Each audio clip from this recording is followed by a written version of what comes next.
ಬೆಂಗಳೂರಿನಲ್ಲಿ ಬಾಡಿಗೆ ಮನೆಯಲ್ಲಿರೋರೇ ಸ್ವಲ್ಪ ಹುಷಾರಾಗಿರಿ. ನಿಮಗೆ ಮನೆಯನ್ನ ಲೀಸ್ ಪಡೆಯೋದಕ್ಕೆ ಆಸೆ ಆಗ್ತಾ ಇದೆಯಾ? ಲೀಸ್ ಆಸೆ ಇಟ್ಕೊಂಡವರು ಈ ಸ್ಟೋರಿಯನ್ನ ನೋಡ್ಲೇಬೇಕು.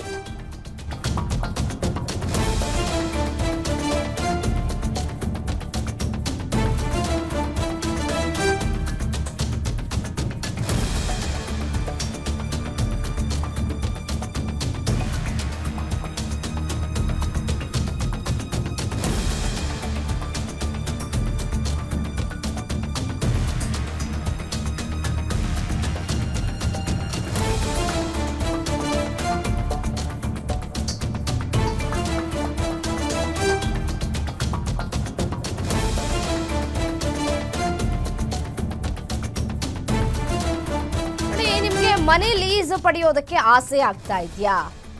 ಲೀಸ್ ಆಸೆ ಇಟ್ಕೊಂಡವರು ಈ ಸ್ಟೋರಿಯನ್ನ ನೋಡ್ಲೇಬೇಕು. ಬೆಂಗಳೂರಿನಲ್ಲಿ ಆಕ್ಟಿವ್ ಆಗಿದೆ ಖತರ್ನಾಕ್ ಚೀಟಿಂಗ್ ಗ್ಯಾಂಗ್.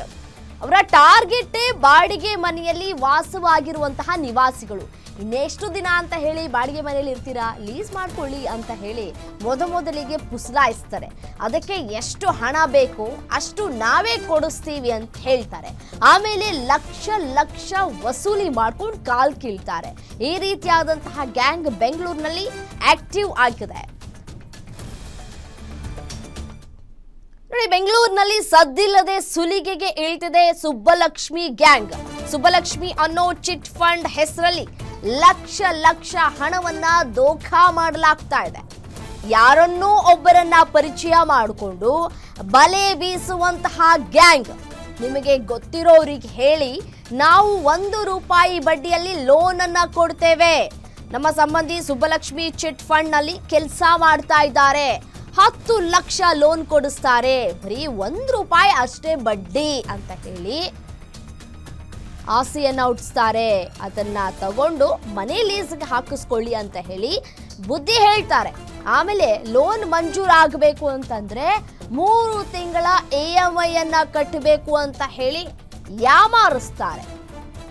ತಿಂಗಳಿಗೆ 10,000ದಂತೆ 3 EMIಗೆ 30,000 ಪ್ಲಸ್ ಪ್ರೊಸೆಸಿಂಗ್ ಫೀಸ್ 5,000, ಒಟ್ಟು 35,000ದಂತೆ ನೂರಾರು ಮಂದಿಯಿಂದ ಕಲೆಕ್ಷನ್ ಮಾಡಿರುವಂತಹ ಗ್ಯಾಂಗ್. ಕೊನೆಗೆ ಎಲ್ಲರಿಗೂ ಒಟ್ಟಿಗೆ ಲೋನ್ ರಿಲೀಸ್ ಮಾಡ್ತೇವೆ ಅಂತ ಹೇಳಿ ಈಗ ಅಬೇಸ್ ಆಗ್ತಾ ಇದ್ದಾರೆ. ಮಿನಿಮಮ್ ಕಾಮನ್ ಸೆನ್ಸ್ ಅನ್ನ ಯೂಸ್ ಮಾಡಬೇಕು. ನಾವು ಲೋನ್ ಅನ್ನ ತೆಗೆದುಕೊಳ್ತಾ ಇದ್ದೀವಿ ಅಂತ ಅಂದಾಗ ಯಾರಾದರೂ ಬ್ಯಾಂಕ್ಗೆ ಹೋಗಿ ಈ ರೀತಿಯಾಗಿ ಲೋನ್ ಪಡೆಯೋದಕ್ಕೆ ನಾವು ತಯಾರಿ ಮಾಡ್ಕೊಳ್ತಾ ಇದ್ದೀವಿ, ಲೋನ್ ಪಡೆಯೋದಕ್ಕೂ ಮುಂಚೆಯೇ ನಾವು 3 ತಿಂಗಳ EMI ಅನ್ನ ಕಟ್ಟಬೇಕಾ ಬೇಡವಾ ಅಂತ ಹೇಳಿ ತಿಳ್ಕೋಬೇಕು. ಇಷ್ಟಕ್ಕೂ ಆ cheating gang kingpin Nayana Gowda ಎಂಬಾಕೆ. ನಯನಾ, ಕವನ, ಗಿರಿಜಾ ಅಂತ ಲೇಡಿ ಗ್ಯಾಂಗ್ ಅನ್ನೇ ಕಟ್ಟಿರುವಂತಹ ಕಿಲಾಡಿ. ಸ್ನೇಹಿತರ ಮೂಲಕ ವಿವಿಧ ಪ್ರದೇಶಗಳಲ್ಲಿ ಜನರಿಂದ ಹಣ ವಸೂಲಿ ಮಾಡ್ತಾ ಇದ್ದಾರೆ. ಯಾರಿಗೂ ಲೋನ್ ಕೊಡಿಸದೆ, ಹಣವೂ ವಾಪಸ್ ನೀಡದೆ ವಂಚನೆಯನ್ನ ಮಾಡಿದ್ದಾರೆ. ಈ ವಂಚನೆ ಗ್ಯಾಂಗ್ ವಿರುದ್ಧ ವಿವಿಧ ಠಾಣೆಗಳಲ್ಲಿ ಕೇಸ್ ದಾಖಲಾಗಿದೆ. ಬಸವೇಶ್ವರ ನಗರ, KP ಅಗ್ರಹಾರ, ಶ್ರೀರಾಂಪುರ, ಅನ್ನಪೂರ್ಣೇಶ್ವರಿ ನಗರ ಪೊಲೀಸ್ ಠಾಣೆಗಳಲ್ಲಿ ಕೇಸ್ ದಾಖಲಾಗಿದೆ. ಸದ್ಯ ಬಸವೇಶ್ವರ ನಗರ ಪೊಲೀಸರಿಂದ ಕಿಂಗ್ ಪಿನ್ ನಯನಾಳನ್ನ ಅರೆಸ್ಟ್ ಮಾಡಲಾಗಿದೆ. ದೃಶ್ಯಾವಳಿಗಳಲ್ಲಿ ಗಮನಿಸ್ತಾ ಇದ್ದೀರಾ ನೋಡಿ, ಏಕಿಯೇ ಕಿಂಗ್ ಪಿನ್. ಏನು ಇದೇ ವಿಚಾರಕ್ಕೆ ಸಂಬಂಧಪಟ್ಟಂತೆ ಮತ್ತಷ್ಟು ಡೀಟೇಲ್ಸ್ ಕೊಡ್ತಾ ಹೋಗ್ತಾರೆ SK ಮಂಜುನಾಥ್ ದೂರವಾಣಿ ಸಂಪರ್ಕದಲ್ಲಿದ್ದಾರೆ. ಮಂಜುನಾಥ್, ನೋಡಿ, ಮನೆ ಲೀಸ್ ಹಾಕಿಸ್ಕೊಳ್ಬೇಕು ಅನ್ನೋದು ಪ್ರತಿಯೊಬ್ಬರ ಆಸೆ ಇದ್ದೇ ಇರುತ್ತೆ. ಯಾಕೆಂದ್ರೆ ಪ್ರತಿ ತಿಂಗಳು ಬಾಡಿಗೆ ಕಟ್ಟಿ ರೋಸ್ ಹೋಗ್ಬಿಟ್ಟಿರ್ತಾರೆ. ಅಟ್ಲೀಸ್ಟ್ ಲೀಸ್ಗೆ ಹಾಕೊಟ್ರೆ ನಾವು ಒಂದಷ್ಟು ಸೇವಿಂಗ್ ಮಾಡ್ಬೋದು ಅನ್ನುವಂತಹ ಆಸೆ ಇದ್ದೇ ಇರುತ್ತೆ. ಅಂಥವ್ರನ್ನೇ ಯಾವ ರೀತಿಯಾಗಿ ಇವರು ಟಾರ್ಗೆಟ್ ಮಾಡ್ತಾ ಇದ್ರು, ಹೇಗೆ ಬಲೆಗೆ ಬೀಳ್ಸ್ಕೊಳ್ತಾ ಇದ್ರು, ಈ ಗ್ಯಾಂಗ್ ಅನ್ನ ಹೇಗೆ ಪೊಲೀಸರು ಹೆಡೆಮುರಿ ಕಟ್ಟುವಲ್ಲಿ ಯಶಸ್ವಿಯಾಗಿದ್ದಾರೆ ಅಂತ ಹೇಳಿ. ರಮ್ಯಾ, ಬೆಂಗಳೂರಿನಲ್ಲಿ ಸಾಮಾನ್ಯವಾಗಿ ಮಧ್ಯಮ ವರ್ಗದ ಜನರೆಲ್ಲರೂ ಸಹ ಬಾಡಿಗೆ ಮನೆಗಳಲ್ಲಿ ವಾಸವಾಗಿದ್ದಾರೆ. ಅವರು ಏನೋ ಬರ್ತಕ್ಕಂತ ಒಂದು ತಿಂಗಳ ಸಂಬಳವನ್ನು ನಂಬಿಕೊಂಡು ಬಾಡಿಗೆಯನ್ನ ಕಟ್ಕೊಂಡು ಕುಟುಂಬವನ್ನ ನಿರ್ವಹಣೆ ಮಾಡ್ತಕ್ಕಂಥದ್ದು. ಇಲ್ಲಿ ನಯನಾ ಗೌಡ ಅಂತಕ್ಕಂಥವ್ರು ಮೊದಲಿಗೆ ಬಸವೇಶ್ವರ ನಗರ ಪೊಲೀಸ್ ಠಾಣೆ ವ್ಯಾಪ್ತಿಯಲ್ಲಿ ತನ್ನ ಸ್ನೇಹಿತರ ಮುಖಾಂತರ ಒಬ್ಬರನ್ನ ಸಂಪರ್ಕ ಮಾಡ್ತಾರೆ. ಅದು ಬಾಡಿಗೆ ಮನೆಯಲ್ಲಿರ್ತಕ್ಕಂಥವನ್ನ ಟಾರ್ಗೆಟ್ ಮಾಡಿ ಅವರೊಂದಿಗೆ ಸ್ನೇಹವನ್ನ ಬೆಳೆಸ್ತಕ್ಕಂಥದ್ದು. ಬಳಿಕ ಮಾತುಕತೆ ನಡೀತಕ್ಕಂಥ ಸಂದರ್ಭದಲ್ಲಿ ನನಗೆ ಗೊತ್ತಿರ್ತಕ್ಕಂಥವ್ರು ನಮ್ಮ ಸಂಬಂಧಿ ಒಬ್ರು ಸುಬ್ಬಲಕ್ಷ್ಮಿ ಚಿಟ್ ಫಂಡ್ ಅಂತಕ್ಕಂಥ ಒಂದು ಫೈನಾನ್ಸ್ ಇದೆ, ಅದರಲ್ಲಿ ಕೆಲಸ ಮಾಡ್ತಾ ಇದ್ದಾರೆ. ಅವರಿಂದ ನಿಮ್ಗೆ ಲೋನ್ ಅನ್ನ ಕೊಡಿಸ್ತೀನಿ, ಅದು ತಿಂಗಳಿಗೆ ₹1 ಬಡ್ಡಿ ರೀತಿಯಾಗಿ 10 ಲಕ್ಷ ರೂಪಾಯಿವರೆಗೂ ಲೋನ್ ಅನ್ನ ಸ್ಯಾಂಕ್ಷನ್ ಮಾಡಿಸ್ಕೊಡ್ತಾರೆ ಅಂತಕ್ಕಂಥ ಒಂದು ಮಾತನ್ನ ಹೇಳ್ತಾರೆ. ಆ ಸಂದರ್ಭದಲ್ಲಿ ಒಂದು ಮಾತು ಕೇಳಿದಂತವ್ರು ಬೇರೆ ಕಡೆ ಅಥವಾ ಬ್ಯಾಂಕ್ ನಲ್ಲಿ ಲೋನ್ ತೆಗೆದುಕೊಂಡ್ರೆ ತುಂಬಾ ಇಂಟ್ರೆಸ್ಟ್ ರೇಟ್ ಜಾಸ್ತಿ ಇರುತ್ತೆ, ಹೀಗಾಗಿ ₹1 ಬಡ್ಡಿ ರೂಪದಲ್ಲಿ ಕೊಡ್ತಾರೆ ಅನ್ನೋದಾದ್ರೆ ಯಾಕೆ ತೆಗೆದುಕೊಬಾರ್ದು ಅನ್ನೋ ನಿಟ್ಟಿನಲ್ಲಿ ಇವರಿಗೆ ಕೇಳಿದಂತ ದಾಖಲೆಗಳನ್ನ ಸಹ ಕೊಡ್ತಾರೆ.